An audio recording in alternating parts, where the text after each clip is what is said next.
Pernah kepikiran nggak, di zaman dulu, waktu hampir seluruh dunia dikuasai oleh negara-negara Eropa, ada satu kerajaan di Asia Tenggara yang berhasil lolos? Nah, ini ceritanya, tentang bagaimana Thailand, yang dulu kita kenal sebagai Siam, dengan cerdiknya menjaga kemerdekaannya sementara tetangga-tetangganya satu persatu jatuh ke tangan penjajah. Jadi pertanyaannya gimana caranya? Ketika negara-negara di sekelilingnya jadi koloni, kok Siam bisa tetap berdiri tegak? Apa sih rahasia mereka? Yuk kita bedah bareng-bareng. Oke, sebelum kita masuk ke strateginya, kita perlu paham dulu situasinya waktu itu kayak gimana. Coba kita mundur sejenak ke abad ke-19.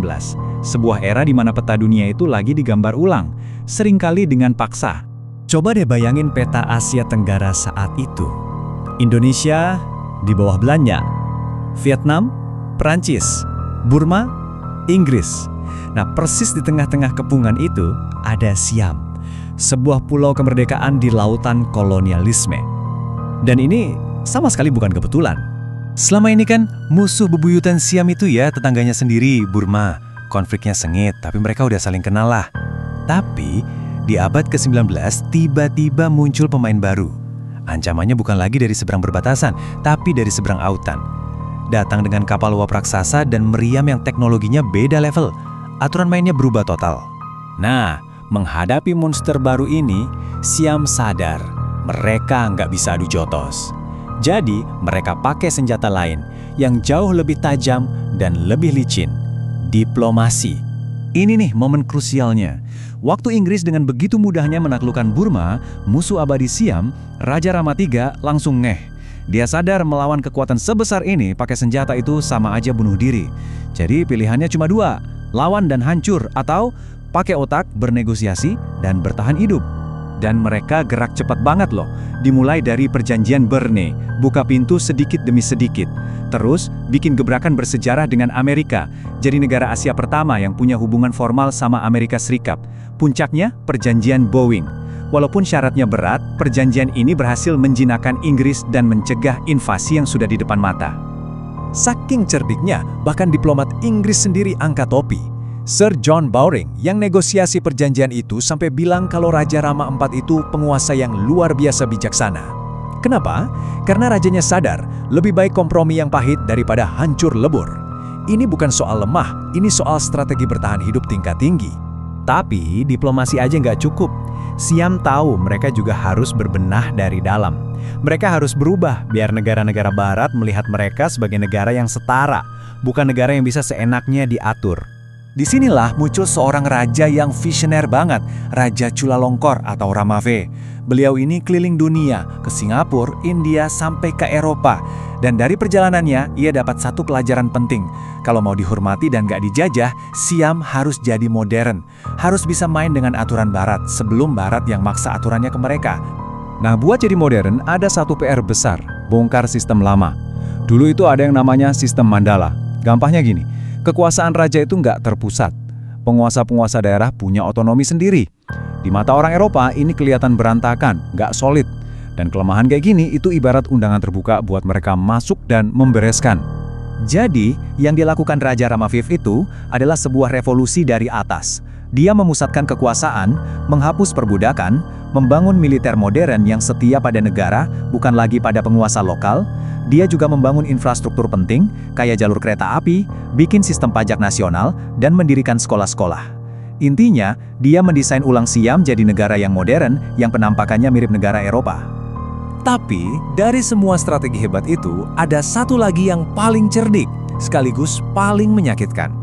Ini terjadi waktu Siam kejepit di antara dua raksasa kolonial. Coba bayangin deh situasinya.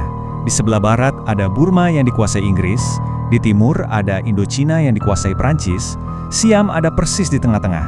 Nah, apa yang bakal kamu lakuin kalau ada dua predator raksasa lagi ngincer kamu dari dua sisi sekaligus? Jawaban Siam luar biasa jenius. Daripada membiarkan kedua singa itu bertarung dan menghancurkanmu dalam prosesnya, kamu kasih aja mereka berdua cemilan. Secukupnya, biar mereka puas dan jaga jarak satu sama lain.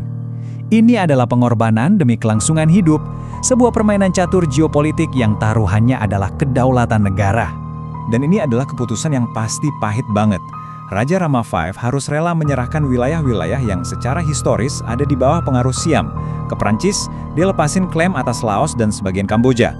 Ke Inggris, dia lepasin negara-negara Melayu di selatan. Sakit pasti, tapi dengan melakukan ini, Siam berhasil mengubah dirinya jadi pagar hidup, sebuah negara penyanggah yang netral. Bagi Inggris dan Perancis, Siam yang merdeka sebagai pemisah ternyata lebih berguna daripada wilayah yang harus diperebutkan. Pola pikir yang super pragmatis ini nggak berhenti di situ. Mereka bawa terus sampai ke abad ke-20, di mana konfliknya jadi makin besar. Skala dunia. Siam terus memainkan kartunya dengan sangat cerdas. Di Perang Dunia I, mereka jago milih pihak. Mereka gabung sama sekutu, pihak yang akhirnya menang. Dan itu memberi mereka kursi di panggung global. Mereka bahkan jadi salah satu anggota pendiri Liga Bangsa-Bangsa, sebuah pengakuan internasional atas kedaulatan mereka. Bahkan perubahan besar di dalam negeri, dari monarki absolut ke monarki konstitusional, bisa terjadi dengan damai. Lalu datanglah ujian terberat. Perang Dunia Kedua. Thailand secara resmi bersekutu dengan Jepang. Dari luar, ini kelihatan kayak mereka salah pilih pihak kan? Tapi kalau kita lihat lebih dalam, ini lagi-lagi soal bertahan hidup. Kalau mereka menolak Jepang, ya sudah pasti nasibnya bakal diinvasi habis-habisan. Dengan bekerja sama, setidaknya mereka masih punya kendali atas negara sendiri. Ini bukan pilihan antara baik dan buruk, tapi antara buruk dan jauh lebih buruk. Jadi, setelah melewati semua manuver cerdik, diplomasi tingkat tinggi dan pengorbanan yang menyakitkan itu, apa sih warisan dari semua ini? Jadi, kalau kita simpulkan, apa sih formula kemenangan Siam? Ternyata nggak ada satu jawaban tunggal. Kemerdekaan mereka adalah hasil dari kombinasi strategi yang luar biasa. Diplomasi yang proaktif saat yang lain masih menunggu, modernisasi yang ambisius biar nggak dipandang sebelah mata, kompromi yang pahit tapi strategis untuk menyelamatkan inti negara, dan yang terpenting, kemampuan untuk selalu membaca arah angin politik dunia. Dan puncaknya, semua ini terangkum dengan sempurna pada nama negara itu sendiri. Pada tahun 1939, Siam resmi berganti nama menjadi Thailand atau Pratet Thai. Tahu artinya apa? Negeri orang-orang merdeka. Nama ini bukan sekedar nama baru. Ini adalah sebuah deklarasi, sebuah penegasan identitas yang mereka tempa dan pertahankan lewat perjuangan diplomasi selama 1 abad. Kisah Thailand ini meninggalkan kita dengan satu pertanyaan yang mendalam. Di dunia yang seringkali didominasi oleh kekuatan militer dan ekonomi, jangan-jangan senjata terkuat sebuah bangsa itu justru adalah kecerdikan diplomasinya. Kemampuan untuk bernegosiasi, berkompromi, dan berpikir 5 langkah di depan lawan. Mungkin itu aset yang paling berharga dari semuanya.